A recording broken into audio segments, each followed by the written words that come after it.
Want to run Google Shopping ads without waiting for approvals or warm-up time? Then you need a verified Google Merchant Center with old spending history. In this video, I'll show you exactly how to buy and sell old GMC accounts safely using pe2p.com, the trusted platform for digital assets.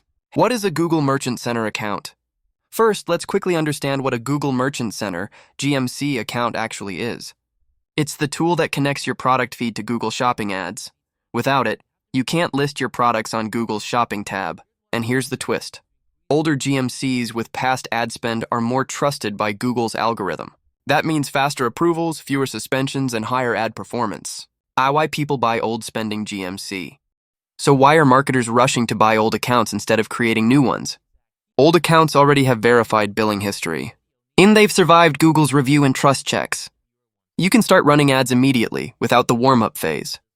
And they often come linked with verified domains or feeds. Basically, it's a shortcut to launching campaigns faster and safer.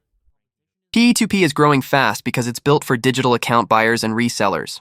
You'll find verified accounts for Google, Facebook, TikTok, Shopify, and more, all with secure escrow and instant delivery options. So whether you're a media buyer, dropshipper, or ad agency owner, this is your new go-to marketplace.